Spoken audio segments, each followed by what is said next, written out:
এই যে বন্ধুগণ, আপনাদের সামনে আবারও চলে আসলাম একটা ছোট্টখাটো করে ভিডিও নিয়ে। এই কিছু কিছু ছাত্রীদের জন্য ভিডিওটা না করে আর থাকতে পারলাম না। তো ভিডিওটা দেখছি, ধরলাম এই যে আইপিএল চালু হয়েছে 23 মার্চ থেকে। এই আইপিএলে বিভিন্ন রকমের কথা বলছে, বিভিন্ন রকমের বিভিন্ন কিছু হচ্ছে রে ভাই। কেউ টিম লাগিয়ে পয়সা জিতছে, কেউ টিম লাগিয়ে পয়সা হারছে, বিভিন্ন রকম করছে। এবার কেউ কেউ আছে যে আমাকে এই টিম খুব ভালো লাগে, কেউ বলে এই টিম ভালো লাগে। তো প্রত্যেক ভাই একটা না একটা টিম ভালো লাগার আছেই, ঠিক আছে। আমারও আছে চয়েস, যাও তো আমি পশ্চিমবাংলার ছেলে, আমি একজন বাঙালি। তা আমার পশ্চিমবাংলার ছেলে হয়ে আমি কি অন্য জায়গা দেখতে যাব? আমি না, আমি ওই দেখলে আমার পশ্চিমবাংলার টিমকে দেখব, হারলেও দেখব, জিতলেও দেখব। কারণ আমাদের কিং খান, KKR, কলকাতা ক্লাব।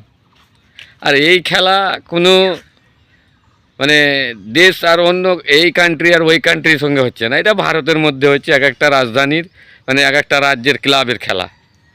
যে সব মূর্খরা বুঝে না, তারা একটু ছাপরিগিরি করছে, তাদের জন্য এই ভিডিওটা বানাতে আসলাম। তা আমি কিছু বলার আগে এই কথাগুলো শুনে নাও, তারপরে তোমাদেরকে বলছি, ঠিক আছে। कभी कभी जीतने के लिए कुछ हारना भी पड़ता है और हार कर जीतने वाले को बाजीगर कहते हैं।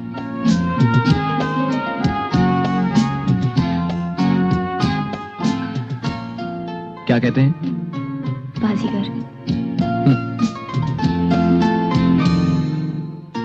तो কথাগুলা है, कभी कभी जीतने के लिए हारना पड़ता है, जो हार कर जीतता है उससे बाजीगर कहता है। क्या कहता है? बाजीगर कहता है। और यही है कोलकाता, देखले ना, কলকাতা প্রথম ম্যাচে হারলো নিজের বাড়িতে, ইডেন গার্ডেনে হারলো, মানে কি নিজের বাড়িতে হারলো। এবার ও নিজের বাড়িতে হেরে এবার অন্যজনের বাড়ি গিয়ে কি খেলাটা করলো ভাই। 8টা উইকেট ব্যালেন্স, 3টা ওভার ব্যালেন্স। এবার প্লাস পয়েন্টটা মিলাতে থাকবা আর পুটকিতে বেটে নিয়ে নিবা ব্যাঙ্গালোর। আজকেই দেখেছি তোমাদের ব্যাঙ্গালোরের ফর্ম ফিলাম, কতগুলো ফ্যান ফলোয়ার আছো, আজকেই দেখছি।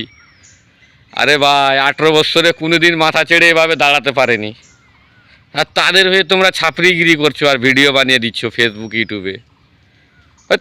পাগল নাকি তোমরা? এমন একটা গাছ ধরো, যতই ঝড় আসুক পড়বে না, বেঁকা হয়ে যাবে, কিন্তু তোমাকে যেতে দেবে না। এমন গাছ দেখছো যে গাছই নিজে থাকবে না, তো তোমাকে বাঁচাবে কি?